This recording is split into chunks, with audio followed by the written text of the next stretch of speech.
Good morning बच्चों।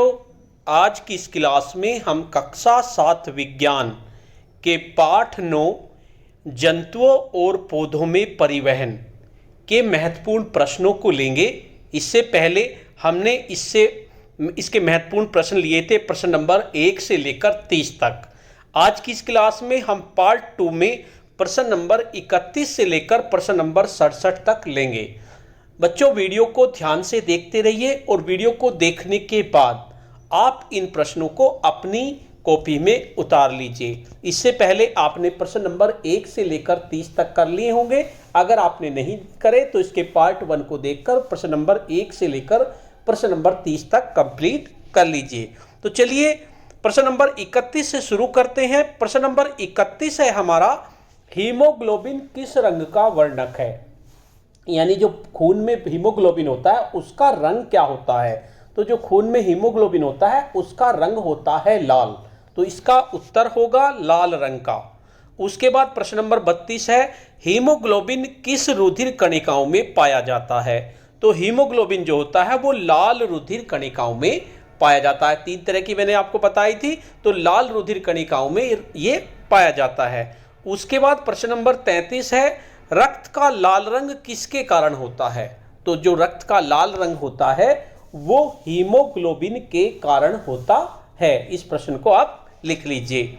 उसके बाद प्रश्न नंबर 34 है, आरबीसी का मतलब लाल रुधिर कणिका का जीवन काल कितना होता है? तो जो आरबीसी होती है उसका जीवन काल 100 से लेकर 120 दिन तक होता है। उसके बाद प्रश्न नंबर 35 है, लाल रुधिर कणिकाओं का निर्माण कहाँ होता है? तो जो लाल रुधिर कणिकाएं होती हैं उनका निर्माण शरीर में अस्थियों की अस्थि मज्जा में होता है। उसके बाद प्रश्न नंबर 36 है, भ्रूण में आरबीसी का निर्माण कहाँ होता है? भ्रूण का मतलब जो पहला होता है, सबसे पहला होता है भ्रूण, तो उसमें आरबीसी का निर्माण कहाँ होता है? तो भ्रूण में जो आरबीसी का निर्माण होता है वो यकृत और प्लीहा में होता है। इसे टे लिखा हुआ है, इसे प्लीहा कर लीजिए, पे कर लीजिए इसे। उसके बाद अगला प्रश्न है, आरबीसी का मुख्य कार्य क्या होता है? तो आरबीसी का जो मुख्य कार्य होता है वो होता है शरीर की समस्त कोशिकाओं में ऑक्सीजन तथा कार्बन डाइऑक्साइड गैसों का आदान प्रदान करना। अर्थात जो आरबीसी होती है, लाल रुधिर कणिका, वो हमारे शरीर की जितनी भी कोशिकाएं होती हैं उनमें ऑक्सीजन और कार्बन डाइऑक्साइड को आदान प्रदान करती हैं, यानी ऑक्सीजन को ले जाती हैं, कार्बन डाइऑक्साइड को वापस ले आती हैं। ये इसका कार्य होता है। उसके बाद अगला प्रश्न है, श्वेत रुधिर कणिकाएं किस आकार की होती हैं? तो जो श्वेत रुधिर कणिकाएं होती हैं वे लाल रुधिर कणिकाओं से अपेक्षाकृत बड़ी होती हैं।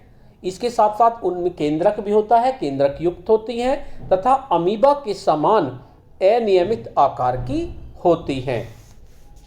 उसके बाद अगला प्रश्न है, श्वेत रुधिर कणिकाएं यानी डब्ल्यूबीसी किस रंग की होती हैं? तो श्वेत रुधिर कणिकाओं में हीमोग्लोबिन तो होता नहीं, तो श्वेत रुधिर कणिकाएं हीमोग्लोबिन न पाए जाने के कारण रंगहीन होती हैं। उसके बाद अगला प्रश्न है, डब्ल्यूबीसी का निर्माण कहां पर होता है? तो जो डब्ल्यूबीसी होती है उसका निर्माण प्लीहा में होता है। बहुत महत्वपूर्ण प्रश्न है। उसके बाद प्रश्न नंबर 41 है, डब्ल्यूबीसी का जीवन काल कितना होता है? यानी डब्ल्यूबीसी कितने दिन जीती है?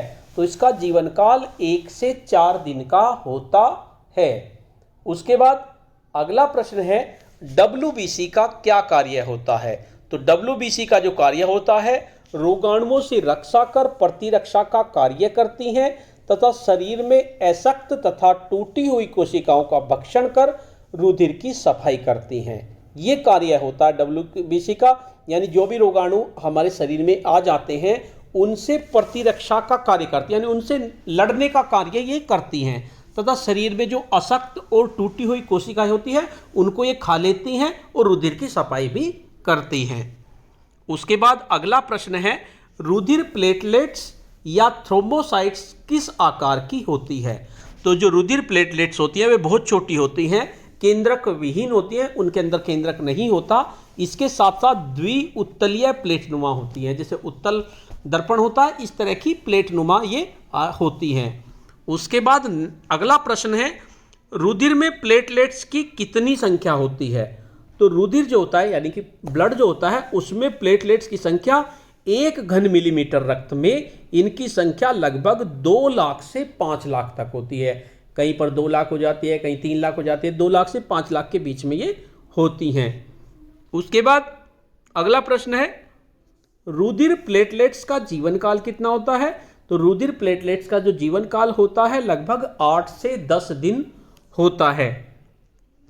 उसके बाद अगला प्रश्न है, रुधिर प्लेटलेट्स का क्या कार्य होता है? तो रुधिर प्लेटलेट्स का जो कार्य होता है वो रक्त का थक्का बनने में सहायक होती हैं, यानी जिस रक्त का थक्का जब बनता है तब वहां पर रुधिर प्लेटलेट्स की जरूरत पड़ती है। उसके बाद अगला प्रश्न है, रक्त में आरबीसी की कितनी संख्या होती है? तो जो पुरुष का रक्त है उसमें आरबीसी की संख्या अलग होती है और महिलाओं के रक्त में आरबीसी की संख्या अलग होती है। पुरुषों के 1 घन मिलीलीटर रक्त में 55 लाख आरबीसी होती है तथा स्त्रियों में 45 से 50 लाख आरबीसी होती हैं। उसके बाद अगला प्रश्न है, रक्त में डब्ल्यूबीसी की कितनी संख्या होती है? तो रक्त में जो डब्ल्यूबीसी होती है वो 1 घन मिलीमीटर में 5000 से 9000 तक होती हैं। उसके बाद अगला प्रश्न है, किस जंतु के रुधिर में आरबीसी अंडाकार तथा केंद्रक युक्त होती हैं? तो ऐसा जंतु जो है जिसमें आरबीसी अंडाकार होंगी और केंद्रक युक्त होंगी वो ऊंट है। ऊंट की आरबीसी अंडाकार भी होंगी और केंद्रक युक्त भी होंगी। उसके बाद अगला प्रश्न है, रुधिर प्लाज्मा रुधिर का कितने प्रतिशत भाग होता है? तो जो रुधिर प्लाज्मा होता है वो रुधिर का लगभग 55 से 60% भाग होता है। उसके बाद अगला प्रश्न है, प्लाज्मा किस रंग का होता है? तो प्लाज्मा हल्का पीला, साफ, चिपचिपा तथा पारदर्शी तरल होता है।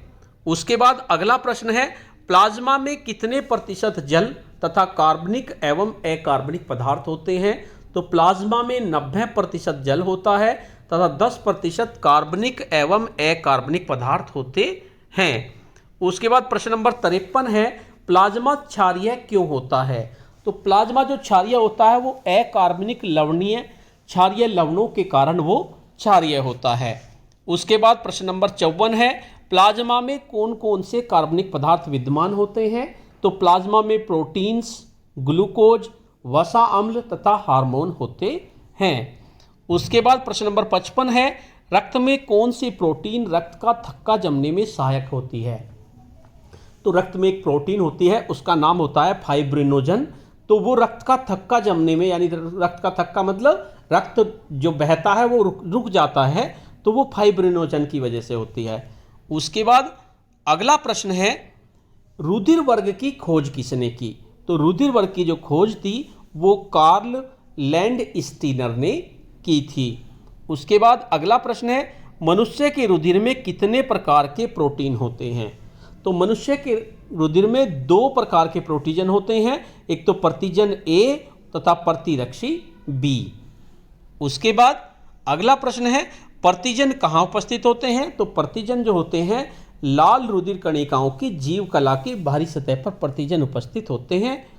उसके बाद प्रतिजन कितने प्रकार के होते हैं? तो प्रतिजन आपके 2 प्रकार के होते हैं, प्रतिजन ए तथा प्रतिजन बी।